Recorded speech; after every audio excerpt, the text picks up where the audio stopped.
በስመ አብ ወወልድ አሐዱ አምላክ አሜን።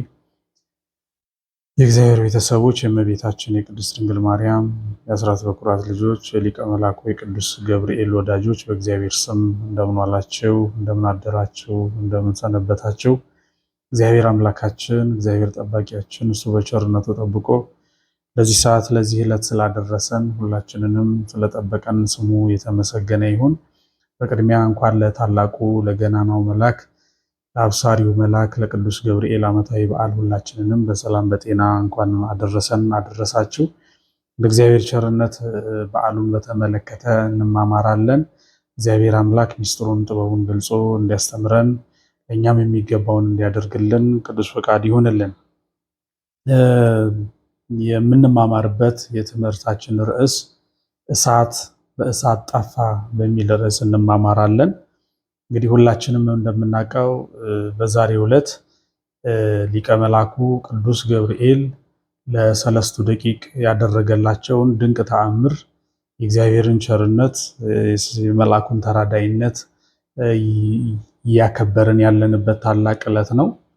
እንግዲህ የቤተ ክርስቲያናችን ታሪክ ወይም ደግሞ መጽሐፍት እንደሚነግሩን ሊቃውንቱም እንደሚያስተምሩን አናንያ፣ አዛሪያ፣ ሚሳኤል በትንቢተ ዳንኤል ምዕራፍ 3 ላይ ያለው ታሪካቸውን የምናያገኛቸው ሶስቱ ሰዎች ወይም ሶስቱ ሕፃናት እየተባሉ የሚጠሩት እግዚአብሔር ድንቅ ስራን ያደረገላቸው ታኅሳስ 2 ቀን እንደሆነ የቤተ ክርስቲያናችንም ስንክሳር ይነግረናል። ነገር ግን ተአምራቱን ያደረገላቸው በተራዳኢነቱ ከነሱ ጋር የሆነ ሊቀ መላኩ ቅዱስ ገብርኤል ነውና በዚህ ዕለት እሱ በሚከበርበት የበዓሉ ዕለት በዓላቸው አብሮ እየተከበረ እንደሆነ እንረዳለን። እንግዲህ የእግዚአብሔር ቃል እንደሚነግረን በትንቢተ ዳንኤል ምዕራፍ 3 ከቁጥር 1 ጀምረን ስንመለከት ሰለስቱ ደቂቅ ታሪካቸውን ከማንሳታችን በፊት ስለነሱ የሚነግረን ታሪክ አለ። ይሄው ምንድነው? ሰለስቱ ደቂቅ ከእስራኤል ልጆች ጋራ ተማርከው ወደ ባቢሎን የተጓዙ እስራኤላውያን ወይም አይሁድ ናቸው። በስደት ላሉ ወይም ደግሞ በስደት እያሉ እግዚአብሔር አምላክ ፍርድን የማቅናት ይልቁንም ደግሞ ራእይን የመተርጎም ጥበብ እንደሰጣቸው ይነግረናል። በዚህ ላይ ይህንን ንጉሥ አዋቂነታቸውን የአስተዳደር ጥበባቸውን እንዲሁም ደግሞ ያላቸውን ታማኝነት ተመልክቶ በሶስት አውራጃዎች ላይ እንደሾማቸው እንመለከታለን። በዚህ ህይወት ውስጥ እንግዲህ ሰለስቱ ደቂቅ አናንያ፣ አዛሪያ፣ ሚሳኤል፣ ሲድራቅ፣ ሚሳቅ፣ አብድናጎ በሶስቱ አውራጃዎች ላይ ንጉሥ ሲሾማቸው እነሱ ሹመት አግኝተናል፣ ሆዳችን ሞልቷል፣ ደረታችን ቀልቷል፣ የሚገባንን ነገር ሁሉ አግኝተናል፣ ተመችቶናል ኑሮ ሳይሉ በጾም በጸሎት ይኖሩ እንደነበረ ይነግረናል። እንደውም ምንድነው ታሪካቸው የሚለው ለንጉሱ አዛዦች ወይም ደግሞ እነሱን እንዲመግቡ ለተመደቡት እኛ የምንበላው የራሳችን ወይም ደግሞ የምንበላው ምግብ አለ። ስለዚህ እኛ ከዛ ከንጉሱ ዘንድ የሚሰጠውን ወይም ደግሞ ከእናንተ ሀገር በእናንተ ዘንድ የሚቀርብልንን ጮማውን፣ ጠጁን እሱን አንፈልግም፣ ለእኛ ጥሬ ብቻ ስጡን እያሉ ጥሬ ሽምብራ ብቻ እየበሉ ይኖሩ ነበር። እንደውም ይሄ በመሆኑ አሳላፊዎቹ ወይም እነሱን የሚያስተናግዱት ከስታችሁ፣ ጠቁራችሁ፣ ታማችሁ ቢያገኛችሁ ንጉሥ እኛን ይገለናል እና ይሄንን አናደርግም አሉ። ለ10 ቀን ፈትኑን፣ ይሄ ባይሆን ከነሱ ተሽለን ባንገኝ የምትወዱትን የምትፈልጉትን ታደርጋላችሁ አላቸው ይላል እና ለ10 ቀን ሳያቸው እንደውም ጮማውን እየቆረጡ ጠጁን እየቀዱ ይጠጡ ከነበሩ ይበሉ ከነበሩት በላይ አምሮባቸው እንደታዩ እንመለከታለን። እና ለምንድን ነው አንበላም ያሉት ብንል በአሕዛብ ሀገር ነውና ያሉት አሕዛብ ያቀረቡትን በአሕዛብ የተዘጋጀውን ምግብ መብላት አልፈለጉምና ነው።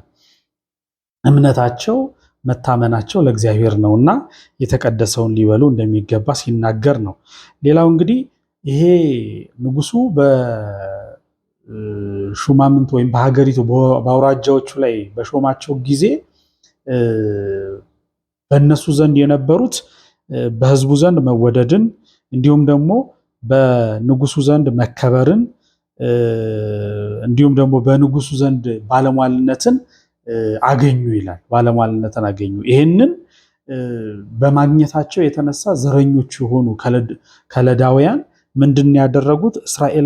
እነዚህን ከአይሁድ ወገን የሆኑ አናንያ፣ አዛሪያ፣ ሚሳኤልን ሊከሷቸው ከንጉስ ጋር ሊያጣሏቸው ፈለጉ ይላል።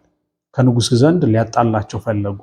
ይህም ለማድረግ ምክንያት የሚከሱበት ምክንያት ነበር የፈለጉት። የሚከሱበት ምክንያት ፈልገው ነበር ያጡት ይላል። ዛሬ እያንዳንዳችን የምንከሰስበት ነገር ብንፈልግ በጣም ብዙ ነው፣ ቢፈልግ በጣም ብዙ ነገር ይኖራል። አናንያ፣ አዛርያ፣ ሚሳኤል ግን የሚከሰሱበት ነገር ጠፋና የእምነታቸውን ጽናት፣ ለሃይማኖታቸው ያላቸውን ለእምነታቸው ያላቸውን ፍጹም ቁርጠኝነት የተመለከቱ ከለዳውያን ወይም ባቢሎናውያን ምንድን ያደረጉት ይላል። አይ በእምነታቸው ብንመጣባቸው ይሻላል እንጂ በሌላስ ምንም አናገኝባቸውም ብለው ለንጉሱ ምን አሉ? ንጉሥ ሆይ እነሆ በዱራ ሜዳ ላይ ታላቅ ምስልን ልናቆም አስበናል። ለዚህ ምስል የማይሰግድ ማንም ቢኖር በእሳት እቶን ወደ እሳት ይወረወራል ብለህ አዋጅ አውጅልን አሉት። ንጉሱ ይህንን ሰማና ፈቀደላቸው። ይህንን ሲያደርጉ አናንያ፣ አዛርያ፣ ሚሳኤል ምን አደረጉ ይላል። ይሄ አዋጅ በተሰማ ጊዜ ሊሰግዱ አልወደዱም ነበረ። በዚህ ሰዓት ነበረ ሄደው ለንጉሱ ነገሩት። አንተ በአውራጃዎቹ ላይ የሾምካቸው እንዲሁም ደግሞ በእኛ ላይ ያሰለጠንካቸው በእምነት የማይመስሉ በዘር የማይመስሉን እነዚህ እንደው ዝም ብለህ ከፍ ከፍ ያደረካቸው እነዚህ ባቢሎናውያን ወይም አይሁድ ምንድነው አደረጉብን ያሉት? ላንተ ላቆምከው ምስል አይሰግዱም ብለው ከሰሷቸው ይላል። ከዛ አስጠርቶ ጠየቃቸው። አናንያ፣ አዛርያ፣ ሚሳኤል የእምነታቸውን ጽናት ተመልክተው በዚህ ለንጉሱ ያለ መስገዳቸውን ያለ ማክበራቸውን ሄደው ነገሩት ይላል። እና በዚህ ጊዜ ነበረ ንጉሱ እጅግ ተቆጥቶ ለነሱ እንዴት ይሄንን አላደረጋችሁም? እኔ ላቆምኩት ምስል እንዴት መስገድ አልቻላችሁም? ብሎ ንጉሱ ይሄንን ነግሯቸው ንጉሱ እጅግ ተቆጥቶ ወደ እነሱ መጣ ይላል። ወደ እነሱ መጣ። አስጠርቶ ሲጠይቃቸው ንጉስን ምን አሉት? ንጉሥ ሆይ እነሆ አንተ ላቆምከው ምስል አንሰግድም። እግዚአብሔር አምላክ አንተ ላቆምከው ምስል እንዳንሰግድ እግዚአብሔር አምላክ አምላካችን ነው። እሱ ፈጣሪያችን ነው። እሱ ገዣችን ነው። ስለዚህ ለሱ ልንሰግድ ይገባናልና ይሄንን ልናደርግ አንችልም አሉት ይላል። በነገራችን ላይ እነዚህ ሰዎች አናንያ፣ አዛርያ፣ ሚሳኤልን ሊከሷቸው ያሰቡ ሰዎች ነቢየ እግዚአብሔር ዳንኤል ከሞት ያዳናቸው ሰዎች ናቸው። ከሞት ያዳናቸው ሰዎች ናቸው። እንግዲህ ታሞ የተነሳ እግዚአብሔር ረሳ ነውና ንጉሥ ናቡከደነጾር ህልምን አየ ይላል። ከዛ ህልምን አይቶ ህልሙንም ትርጓሜውንም ረሳው። የሚገርም ነው። ህልሙንም ትርጓሜውንም ረሳው። በዚህ ጊዜ ምንድን ነው የሆነው? ሄደና ጠበብቱን የእሱን ጠበብት የተባሉትን አስጠራቸው። ካስጠራቸው በኋላ ምንድን ነው ያላቸው? በሉ ህልም አይቼ ነበረ፣ እጅግ የሚገርም ህልም፣ ግን ረሳሁት። ህልሙንም ሚስጥሩንም ንገሩኝ አላቸው። እንዴ ንጉሥ ሆይ እንዴት ይሆናል? ህልሙን ብትነግረን ፍቺውን እነግርሃለን፣ ግን ህልሙን እንዴት እናውቀዋለን አሉት። እንዴ ታዲያ እናንተ ፈረስ አይደላችሁ አልጋልባችሁ፣ እርሻ አይደላችሁ አላርሳችሁ፣ ምን ልታደርጉልኝ ነው አለና በሉ ግደሏቸው አለ። ሊገደሉ ወደ መሰቀያ ቦታ እየሄዱ እያለ ነቢየ እግዚአብሔር ዳንኤል በመንገድ ላይ ያገኛቸው። በዚህ ጊዜ ምንድነው እንዴ ዛሬ ደግሞ ንጉሥ ሌላውን ሲገል ሌላው ላይ ሲፈርድ ኖሮ በራሱ ጠበብት ላይ እንዴት ፈረደ ብሎ ዳንኤል ገረመው። ነቢየ እግዚአብሔር ዳንኤል ከዛ ምን ሆኖ ነው አለ። አይ ንጉሥ ህልም አየ፣ ህልሙን ረሳ፣ ህልሙንም ትርጓሜውንም ንገሩን አለ አሉት። ህልሙንም ትርጓሜውንም ንገሩን አለ አሉት። በዚህ ጊዜ አይዟችሁ ተዋቸው አለና ወደ ንጉሱ ገብቶ ንጉሥ ሆይ ለኔ 3 ቀን ስጠኝ፣ ህልሙንም ፍቺውንም እነግርሃለሁ አለው። ከዛ ለአናንያ፣ ለአዛርያ፣ ለሚሳኤል መልእክት ላከባቸው። ይሄ ነገር አለ ዳሩ ሲፈታ መሃሉ ዳር ይሆናል እንዲሉ፣ ስለዚህ ነገ በእኛ ነው የሚመጣው፣ ስለዚህ ጸልዩልኝ፣ በጸሎት አግዙኝ አለና ለ3 ቀን በጾም በጸሎት እግዚአብሔርን ጠየቀው። እግዚአብሔርም ምን አደረገ ይላል? ለዳንኤል ህልሙንም ፍቺውንም ገለጠለት። ዳንኤል ያንን ፍቺ ለንጉሱ ከነገረው በኋላ እነዚህን ሰዎች ከሞት እንዲድኑ አደረጋቸው። እንግዲህ ውለታ የረሱ ሰዎች ናቸው ዛሬ አናንያ፣ አዛርያ፣ ሚሳኤልን የከሰሱት። ከዚህ በኋላ ምንድን ነው ያደረገው?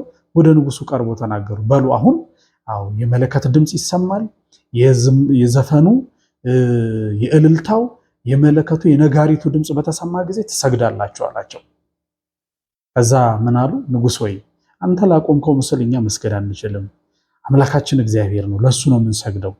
ነገር ግን አምላካችን እግዚአብሔር ከሚነደው ከእሳቱ እቶን ሊያድነን ይችላል። ባያድነንም እንኳን ለአንተ ላቆምከው ምስል አንሰግድም፣ እሱ አምላካችን ነው አሉ ይላል። ባያድነንም እንኳን እሱ አምላካችን ነው፣ አንተ ላቆምከው ምስል አንሰግድም አሉ እና እዚህ ላይ ሰለስቱ ደቂቅ የተናገሩት እጅግ የሚገርም ትልቅ እምነት ነው። ትልቅ እምነት ነው። ባያድነንም እንኳን እሱ አምላካችን ነው፣ ልንሰግድልህ ለአንተ ላቆምከው ምስል ልንሰግድ አንችልም ነበር ያሉት እና ምን ማለት ነው? በእግዚአብሔር ተጠራጥረው ነው ባያድነንም እንኳን ያሉት አይደለም። እግዚአብሔርንማ ያምናሉ፣ እግዚአብሔርንማ ይፈራሉ፣ ለእግዚአብሔርማ ይንበረከካሉ።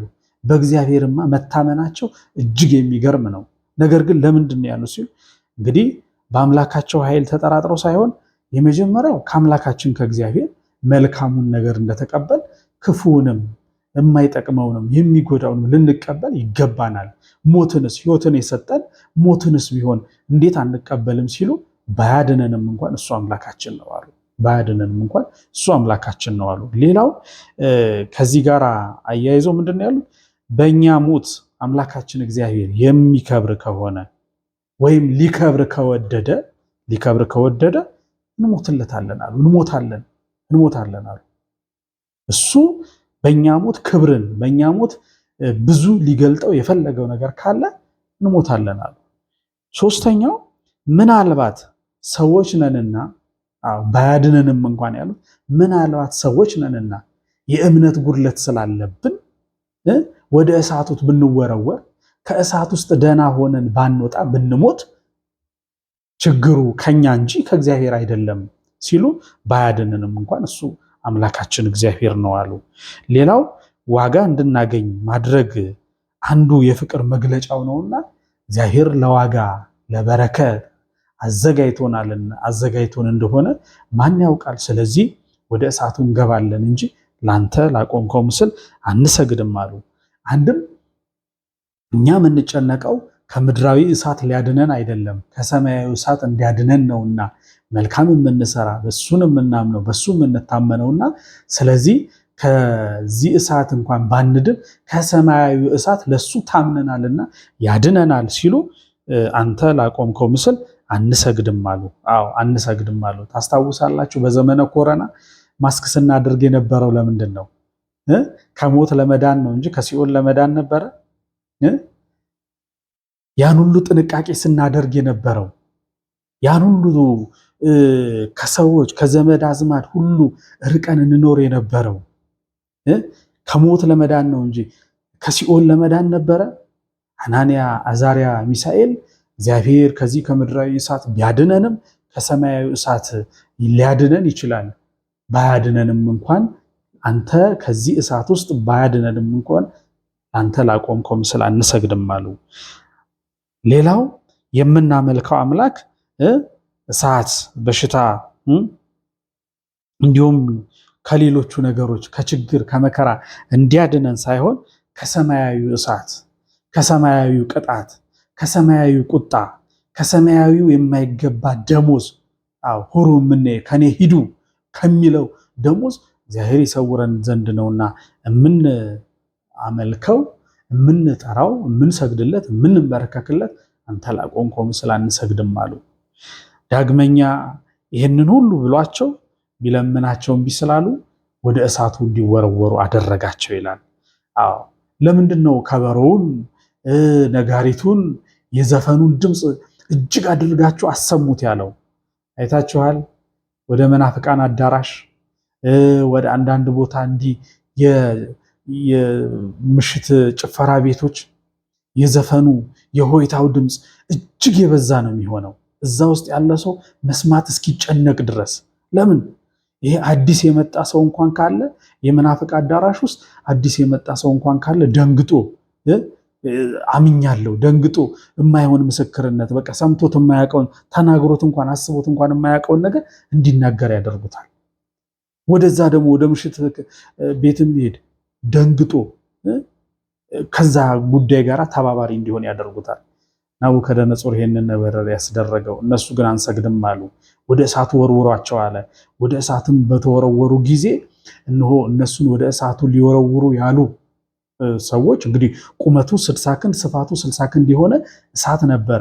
የሚወረውራቸው ሰዎች በእሳት ወላፈን ተለብልቦ እስኪሞቱ ድረስ ደረሱ ይላል። ከዛ በኋላ ነው እንግዲህ አናንያ፣ አዛሪያ፣ ሚሳኤል የገቡበት እሳት ወዲያው እንደ ጠዋት ውርጭ እንደ ሌሊት ውርጭ ሆነ፣ ቀዘቀዘ ይላል። አናንያ፣ አዛሪያ፣ ሚሳኤል በዛ በእሳቱ መካከል እንደ ውሃ በቀዘቀዘው መካከል እየተመላለሱ እግዚአብሔርን አመሰገኑ ይላል። በዚያ ሰዓት ላይ ምንድነው የሆነው? አራተኛ ሆኖ ሊቀ መላኩ ቅዱስ ገብርኤል ከነሱ ጋር ነበረ። እግዚአብሔር ሊቀ መላኩ ቅዱስ ገብርኤልን ልኮ ያንን ውሃ ያንን እሳት እንደ ውርጭ አቀዘቀዘላቸው። እናም ምን ሆኑ ይላል? በእሳቱ መካከል እግዚአብሔርን እያመሰገኑ በእሳቱ መካከል ተመላለሱ ይላል። እሳት በእሳት ጠፋ ያለው ቅዱስ ቄርሎስ ይሄንን ነው። ሰው እሳትን ለማጥፋት ወይ አፈር ወይ ውሃ ወይ እንጨት ወይ ቅጠል ይጠቀማል፣ እርጥብ ነገር ይጠቀማል። እግዚአብሔር ግን እሳትን ለማጥፋት ስራው ድንቅ ነውና እሳታዊ መልአክን ቅዱስ ገብርኤልን ላከ እና በእሳቱ መካከል ተመላለሱ። በዚህ ጊዜ ነበረ ናቡከደነጾር አይቶ እጅግ ደነገጠ። ምን አለ? እነሆ 3 ሰዎች ወደ እሳት ወርውረን አልነበረምን አለ። እነሆ አሁን 4 ሰው ይታየኛል። አንዱም አለ የተፈቱ እንዲሁም እነሆ የተፈቱ በእጃቸውም የሚያሸበሽቡ 4 ሰዎች ይታዩኛል አለ። 4 ሰዎች አያለው። አራተኛውም አለ የአምላክን ልጅ ይመስላል አለ። ይህንን ተናገረና ናቡከደነጾር እጅግ ተገርሞ ኑ እናንተ የልዑል አምላክ ባሮች ኑ ውጡ አላቸው ይላል። አራተኛው ቅዱስ ገብርኤል ነው። የልዑል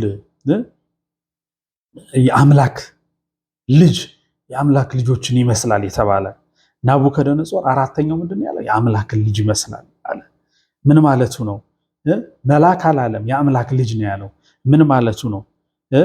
እኛ ታዲያ እንደምንድን ነው መልአክ ነው ያልነው ስንል የመጀመሪያው በትንቢተ ኢዮብ በመጽሐፈ ኢዮብ ምዕራፍ 1 ቁጥር 6 ላይ የአማልክት ልጆች በእግዚአብሔር ፊት ለመቆም ወጡ ይላል።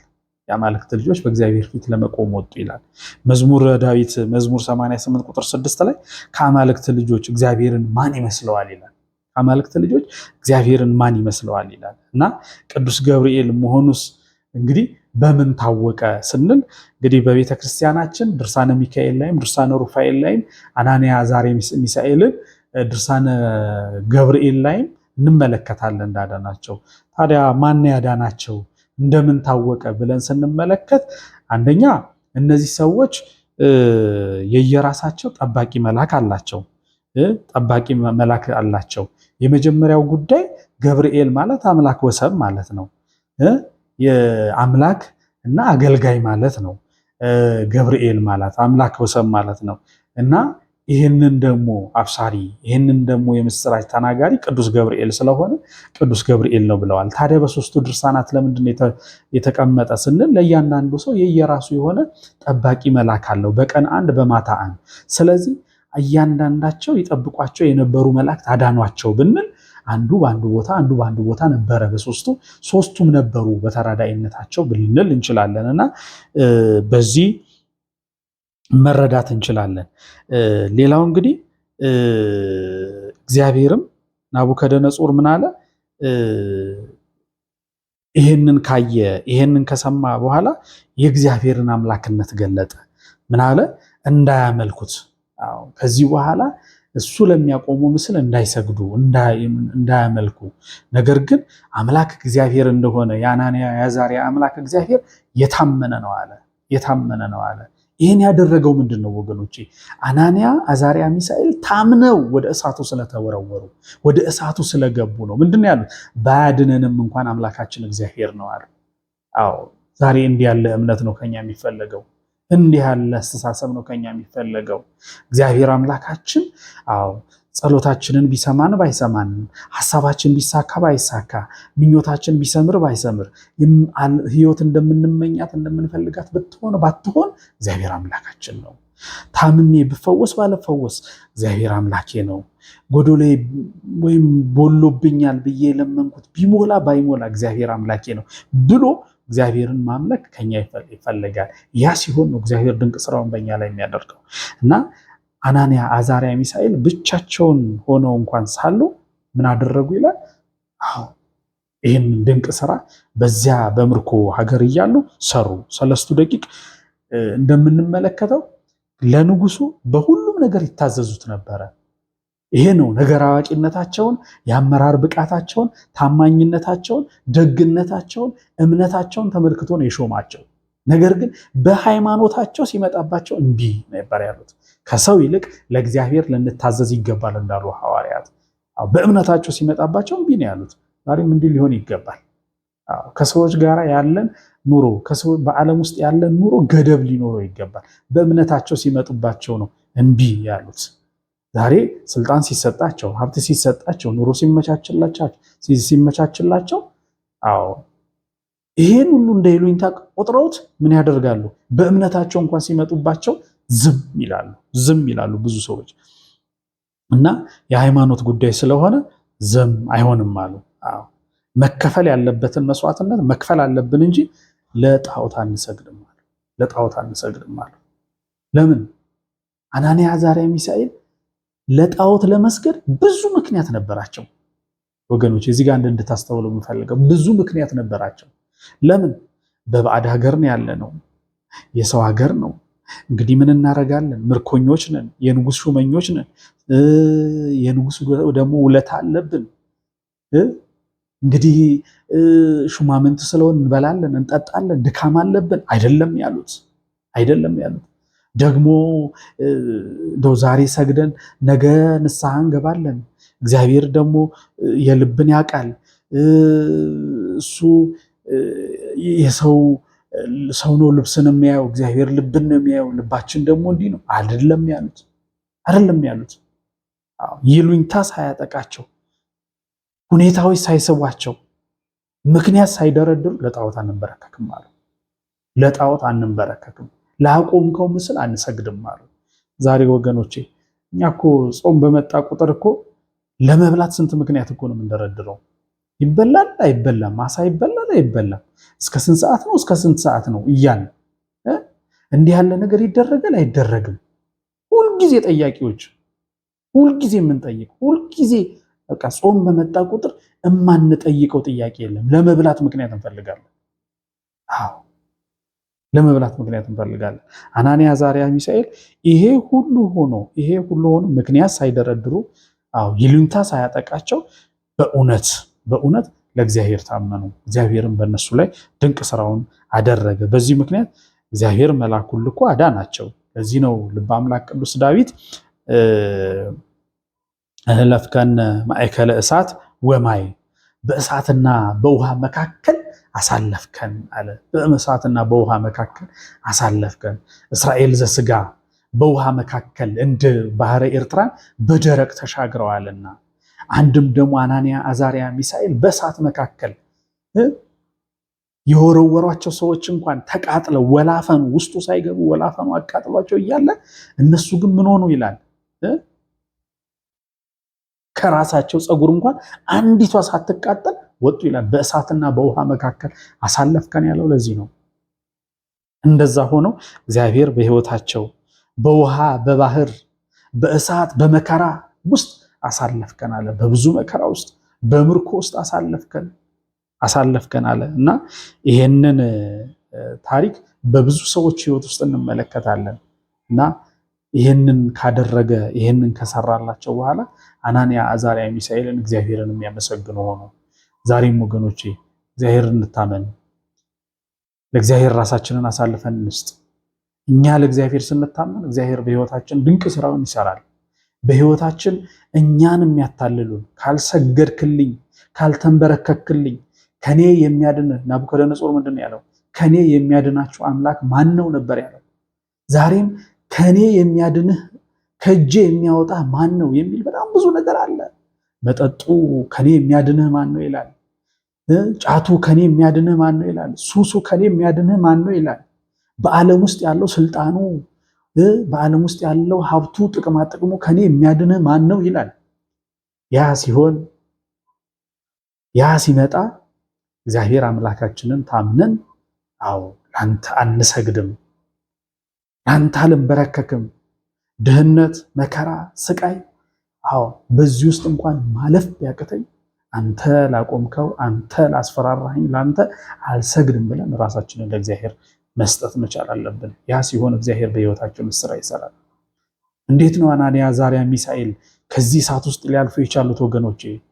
አዎ ጮማው፣ ጠጁ፣ የሚበላው የሚጠጣው ቀርቦላቸው የተንደላቀቀ ኑሮ እየኖሩ ግን እነሱ ይሄን ሁሉ ትተው በጾም በጸሎት በመታመን በባዕድ አገር ነን ሳይሉ ምክንያት ሳይደረድሩ ከእግዚአብሔር ጋር በመሆናቸው እግዚአብሔር በሕይወታቸው ድንቅ ስራን አደረገላቸው። ዛሬም በጾም በጸሎት በምጽዋት በመልካም ነገር ስንመላለስ ነው እግዚአብሔር በእሳትና በውሃ መካከል በመከራ ውስጥ ሊያሳልፈን የሚችለው።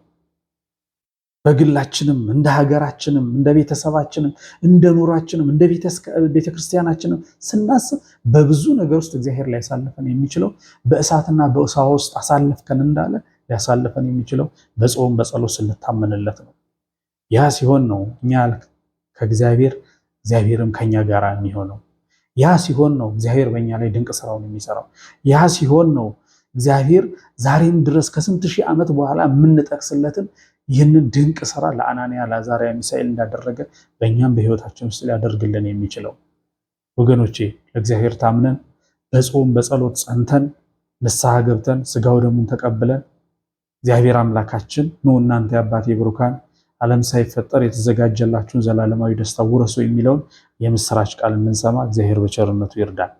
ያስተማረን የመከረን አባቶቻችን አምላክ ልዑለ ባሕርይ ቅዱስ እግዚአብሔር ሁላችንንም በቸርነቱ ስላስተማረን ስለመከረን ስሙ የተመሰገነ ይሁን።